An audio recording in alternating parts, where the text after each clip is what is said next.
In recent weeks, Dr. Christopher Baldt has joined the show to give us some fascinating information about the senses of the equine. So far in this series, we've covered 4 of the 5. Features about the senses of sight, hearing, taste, and smell can all be found on our popular YouTube channel at youtube.com/Posttime Show. And today, our final one to get some knowledge on is the sense of touch. Take it away, Dr. Baldt.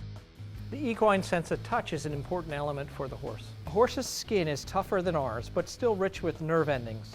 Their tactile sensation or touch is extremely acute. Their entire body is as sensitive as our fingertips. As a matter of fact, as you all know, a horse can feel a single fly landing on a single hair on its leg. Horses' sensitivity to touch varies widely with the thickness of skin, their hair, the coat, the breed, their age, the density of nerve receptors. The most sensitive areas around the eyes, the lips, and the nose. Hair follicles and nerves in the outer layer or the dermal layer of the skin have the receptors for touch, pressure, pain, vibration, and temperature, similar to a human.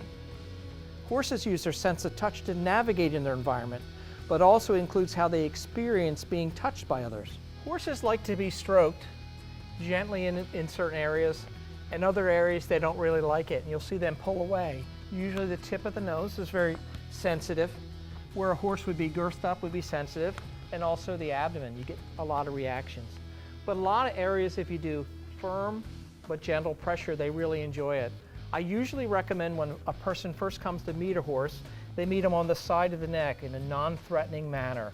If you go directly at its nose, which we mentioned before, that it has limited vision at the tip of the nose, you'll actually scare the horse and it'll back away. Horses will move away from light intermittent pressure because it's irritating, but they lean into steady pressure because it's comforting. Like many animals, horses will often respond to our gentle touch. Touch and massage are one of the oldest therapies used to heal, soothe, relieve, reassure, and communicate. An equine massage therapist receives specific training and education in massage as well as anatomy, physiology, and biomechanics in order to perform their jobs. So when you approach a horse, you want to take a look at the muscles in the skin and things like that. One of the first areas you want to do is you'd never want to go in poking and probing. The first way you do is a nice, gentle, calming, reassuring hand position. Then you might dive in just a little bit deeper and you look for little points that may cause the horse to react. And so as we go down the spine and we find these reactive points, we then want to have them release. So as we're pressing down on the skin, the sensory receptors are encouraging the muscles to contract. Messages get sent to the brain.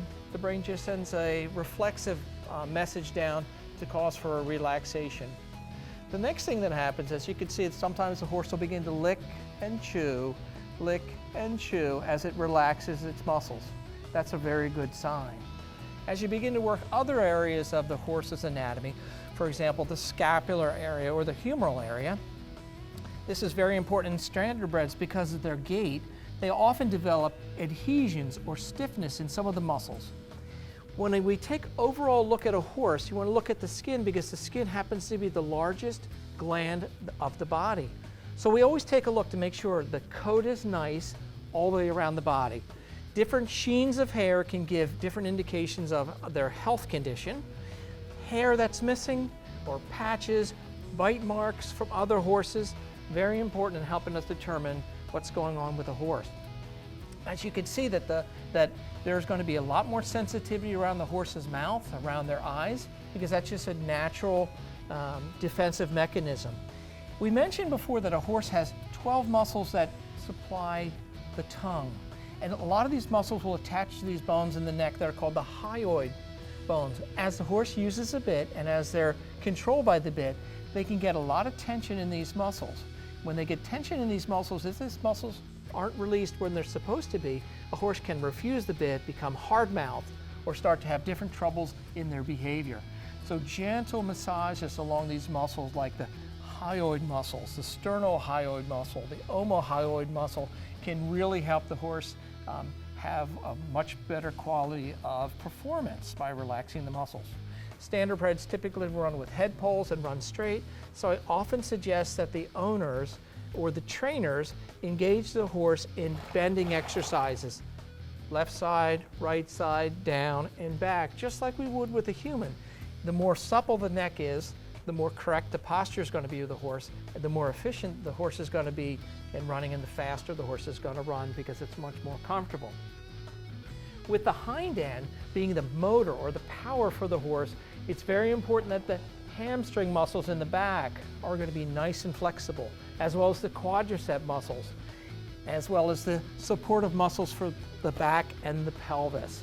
By doing gentle stroking, not poking, you'll get the horse to relax. That relaxation is going to really give overall benefit for the horse, decrease its stress level, and help him perform at his optimal. Thank you, Dr. Baldt, for sharing your knowledge about these incredible animals we love so much. And to our viewers, we want to remind you that since this has been a 5-part series on equine senses, you can see all of the segments, sight, hearing, taste, smell, and touch on our YouTube channel at youtube.com/posttime-show.